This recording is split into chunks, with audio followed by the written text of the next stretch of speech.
2016년 5월 14일 베이징 인민대회당. 트럼프 미국 대통령이 시진핑 중국 국가주석과 정상회담을 가졌습니다.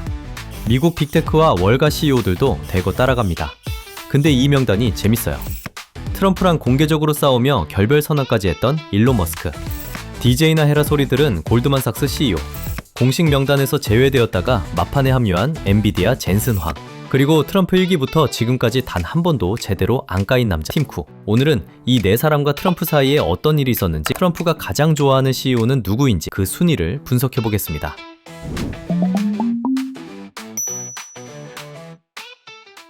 트럼프의 오른팔이었던 머스크. 2024년 대선 때 머스크가 트럼프한테 쏟아부은 돈만 해도 2억 5천만 달러가 넘는데요. 한국 돈으로 3,500억 원입니다. 트럼프 재선 직후에는 자기 자신은 퍼스트 버디, 그러니까 대통령의 절친이라고 말하기까지 했죠. 그러면서 정부 효유부, 노지라는 신설 부처의 수장까지 맡게 되는데요. 연방 공무원 자르고 부처 통폐합하는 워싱턴의 칼잡이 역할을 한 겁니다. 근데요, 이 밀월이 오래 못 갑니다. 2025년 5월 머스크가 갑자기 도지에서 사임합니다. 이유는 트럼프의 대형 감세 법안 때문. 머스크는 이거 미국 망한다고 반대했고 트럼프는 무시했죠.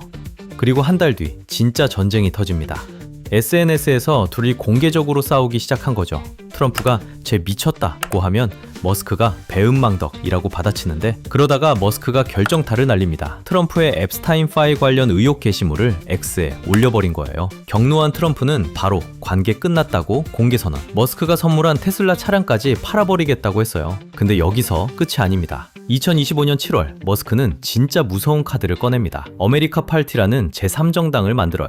목표는 2026년 중단 선거에서 공화당 떨어뜨리기. 트럼프 정치 생명에 칼을 들이댄 거죠. 이런 사람을 트럼프가 좋아할 리가 없잖아요. 근데 웃긴 건 2026년 1월 3일 그렇게 싸운 둘이 마로라고 해서 저녁을 먹어요. JD 벤스 부통령이 중재한 자리였습니다. 머스크는 X에 러블리 디너라고 올리며 2026년은 멋질질 거다 화해를 선언합니다. 그리고 5개월 뒤 베이징, 다시 트럼프 옆에 머스크가 서 있죠. 그런데 여러분, 이게 진짜 화해일까요? 머스크는 정부 사업이 없으면 안 됩니다. 테슬라, 스페이스X, 스타링크 전부 미국 정부랑 연결돼 있어요. 반대로 트럼프도 머스크가 필요합니다. 돈, X 플랫폼, 젊은 지지층 영향력. 현재로선 화해가 아닌 휴전에 가깝죠.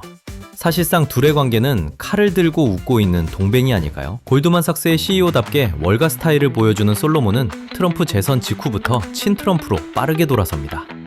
트럼프 행정부는 비즈니스에 열려있다며 트럼프가 금융 규제를 풀어줘 골드만이 돈을 더 벌기를 기다렸죠. 근데 문제는 골드만 내부 리서치 부서였어요. 거기 이코노미스트들이 보고서를 하나 내는데 트럼프 관세는 결국 미국 소비자가 부담하게 된다. 한마디로 트럼프 정책 별로다 라는 거죠. 그러자 트럼프가 폭발합니다. 2025년 8월 12일 트루스 소셜에 직접 글을 올려요. 솔로몬은 새 이코노미스트를 구하든지 아니면 그냥 DJ나 하는데 집중하라. 이에 전 세계 언론이 앞다퉈 보도합니다. 미국 대통령이 월가 최고 권력자한테 DJ나 해라 라고 공개 조롱한 거니까요. 근데 더 재밌는 건 솔로몬의 반응입니다. 사과? 이코노미스트 해고? 아닙니다. 아무것도 안 했어요. 그리고는 다음날 골드만 이코노미스트가 CNBC에 나와서 우리 전망 그대로 유지한다. 한 번 더 못 박았죠. 트럼프한테 정면으로 반박하지도 굽히지도 않은 거예요. 그냥 조용히 버텼습니다. 그리고 6개월 뒤 솔로몬이 입을 엽니다. 트럼프의 포퓰리즘 정책이 미국 경제 성장을 촉진할 것이다. 톤이 바뀐 거죠. 그리고 5월 베이징행 비행기에 그가 타고 있습니다. 자기를 DJ나 해라 라고 모욕한 사람의 비행기에 6개월 만에 올라탄 겁니다. 월가의 처세술이 보여지는 부분이죠. 트럼프 입장에서도 솔로몬은 친한 사람은 아닐 거예요. 다만 골드만삭스라는 기관 자체가 미국 금융의 상징인 만큼 꼭 필요한 카드가 아니었을까요? 사실 이 사람 처음엔 트럼프와 별 인연이 없었어요. 트럼프 재선 직후에도 머스크나 팀쿡처럼 마로라고에 줄을 서지도 않았고, 한 인터뷰에서는 초대받으면 좋겠다고 말할 정도로 거리가 있었습니다. 그런데 2025년 4월 운명이 바뀝니다. AI가 세상 중심이 되면서 상황이 완전히 바뀐 거죠. 젠슨 황은 마로라고에서 1인당 100만 달러짜리 디너에 참석합니다. 한 끼에 14억 원인 이 식사가 끝나고 며칠 뒤 미국 정부는 엔비디아의 중국형 AI 칩 H2족에 대한 수출 단속을 풀어줍니다. 식사 한 번에 글로벌 반도체 정책이 바뀐 겁니다. 그리고 8월 더 이상한 일이 벌어집니다. 트럼프 진영과 엔비디아 사이에서 중국 매출 관련 협상이 있었다는 보도가 나옵니다. 쉽게 말하면 중국 시장은 열어줄 테니 미국에도 이득을 달라. 엔비디아의 중국 매출 15%를 미국 정부에 상납하는 조건으로 수출을 허용한다는 거였죠. 민간 기업 매출에 대통령이 세금처럼 부과한 전 세계 어디서도 본 적 없는 딜이었어요. 이상한 거래 같지만 트럼프는 이런 걸 좋아합니다.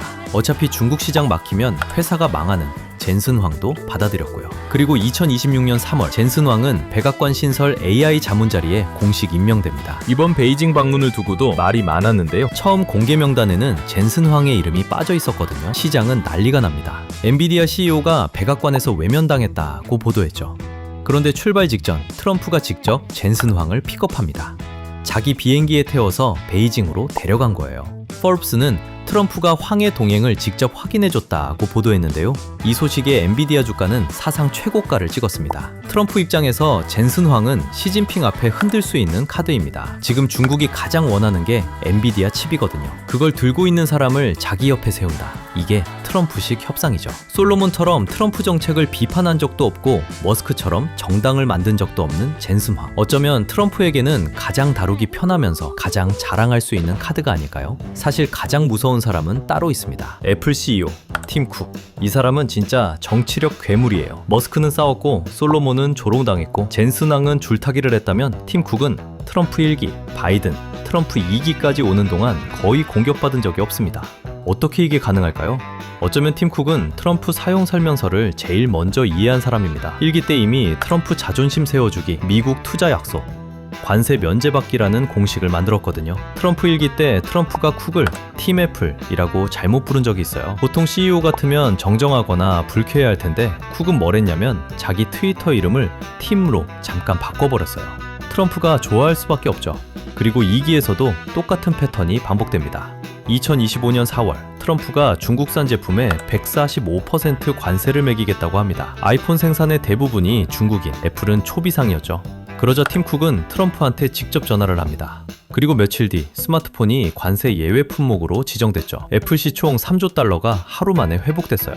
2025년 8월에는 더 큰 거래를 합니다. 팀 쿡이 백악관에서 애플은 미국에 6천억 달러를 투자하겠다고 발표를 합니다. 한국 돈으로 850조 원. 그 대가로 애플은 100% 관세 면제를 확보했고요. 포브스는 이걸 쿠크 모델이라고 명명했습니다. 사실 트럼프의 팀 쿡 사랑은 공개석상에서도 드러나는데요. 팀 쿡이 나한테 아부 전화를 했어요. 내 비위 맞추려고요. 모욕 같은 이 말도 알고 보면 세계 1위 기업 CEO가 내게 굽힌다는 트럼프식 자랑이죠. 트럼프가 좋아하는 인물의 공식이 정확히 이거예요. 굽혀주고 자랑할 숫자를 안겨주고 정치적 의견은 절대 안 낸다. 팀 쿡은 이 세 가지를 완벽하게 합니다. 그리고 5월 베이징행 비행기. 팀 쿡은 당연히 거기 있습니다. 그가 거기 없다는 게 오히려 뉴스가 됐을 정도로요. 정리하자면 이렇습니다. 필요하지만 거리 있는 월가 카드. 4위 데이비드 솔로몬. 가장 강력하지만 가장 위험한 동맹. 3위 일론 머스크. AI 패권 시대. 트럼프가 가장 자랑하고 싶은 남자. 2위 젠슨 황. 그리고 1위 팀 쿡. 정치를 하지 않는 척하면서 정치의 중심에서 가장 많은 걸 가져가는 CEO죠. 근데 진짜 중요한 건 이거예요. 이번 베이징 동행은 단순 친목 모임이 아닙니다.